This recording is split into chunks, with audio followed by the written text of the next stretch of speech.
Muhammad sallallahu alaihi wasallam, his life based on the earliest sources by Martin Lings.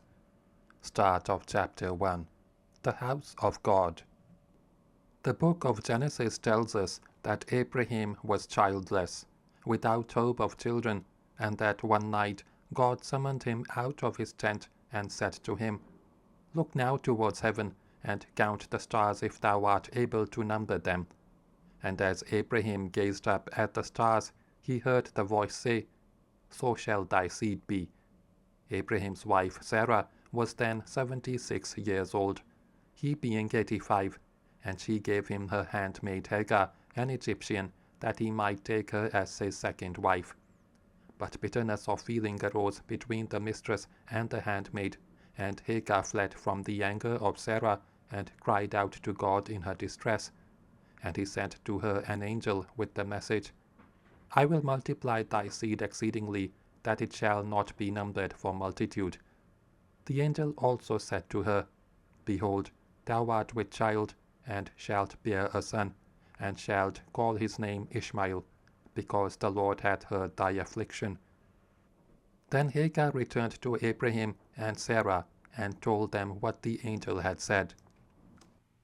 And when the birth took place, Abraham named his son Ishmael, which means God shall hear. When the boy reached the age of 13, Abraham was in his 100th year, and Sarah was 90 years old. And God spoke again to Abraham, and promised him that Sarah also should bear him a son, who must be called Isaac. Fearing that his elder son might thereby lose favor in the sight of God, Abraham prayed, "Oh, that Ishmael might live before thee."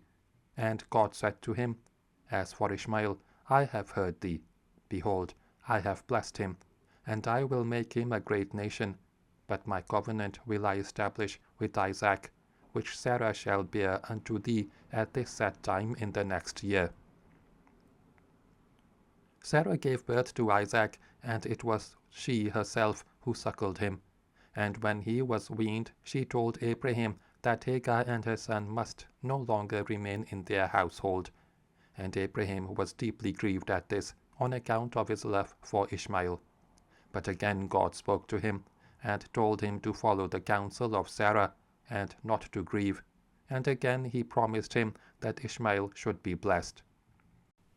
Not one but two great nations were to look back to Abraham as their father.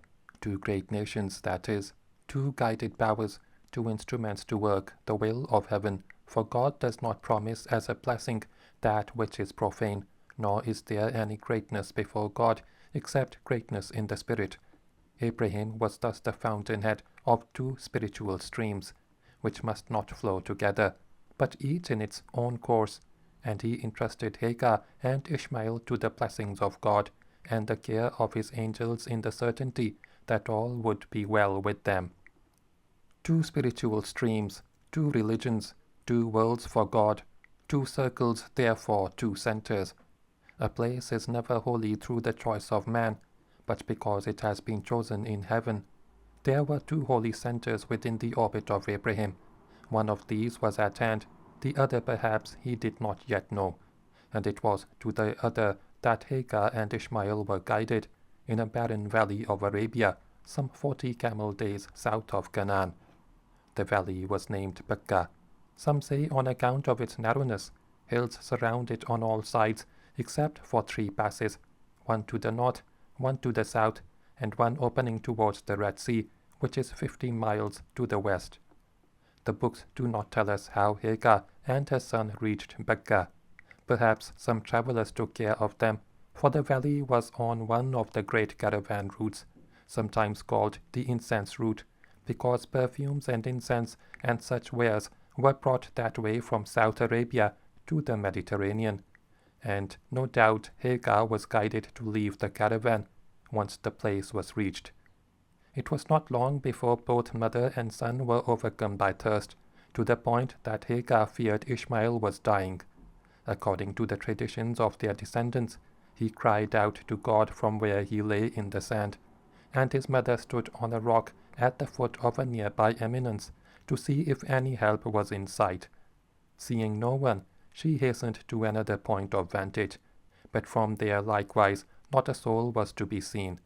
Half distraught, she passed 7 times in all between the 2 points, until at the end of her 7th course, as she sat for rest on the further rock, the angel spoke to her in the words of Genesis.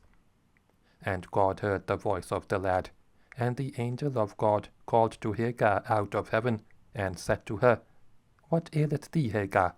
Fear not, for God hath heard the voice of the lad where he is. Arise and lift up the lad, and hold him in thy hand, for I will make him a great nation. And God opened her eyes, and she saw a well of water. Genesis 21, verses 17 to 20. The water was a spring which God caused to well up from the sand at the touch of Ishmael's heel. And thereafter the valley soon became a halt for caravans by reason of the excellence and abundance of the water, and the well was named Zamzam. As to Genesis, it is the book of Isaac and his descendants, not of Abraham's other line.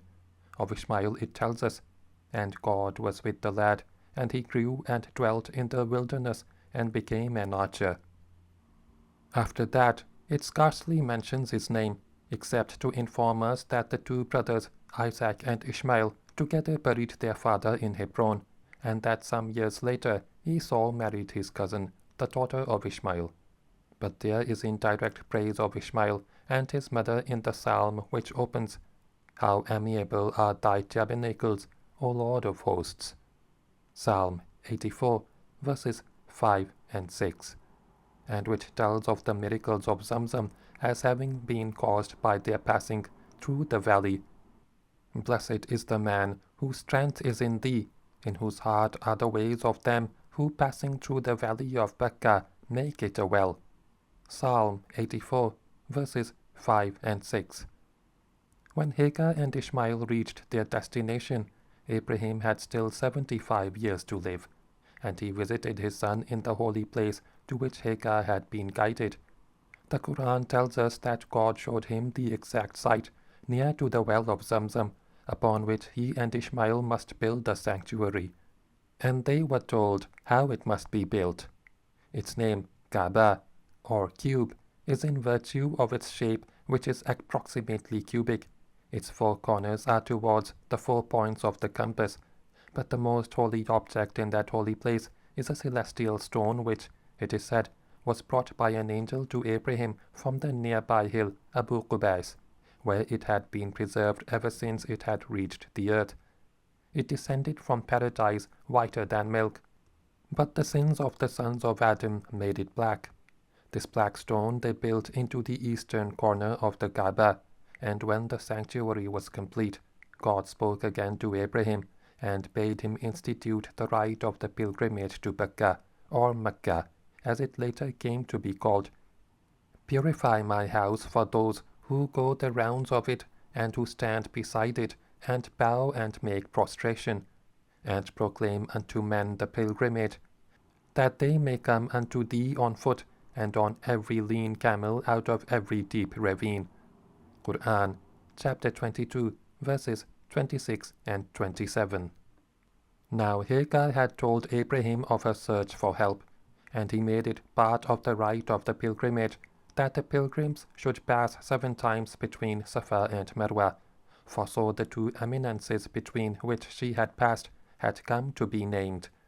And later Abraham prayed, perhaps in Canaan, looking round him at the rich pastures and fields of corn and wheat. Verily I have settled a line of mine offspring in a tiltless valley at thy holy house. Therefore incline unto them men's hearts, and sustain them with fruits, that they may be thankful. Quran, chapter 16, verse 37. End of chapter 1.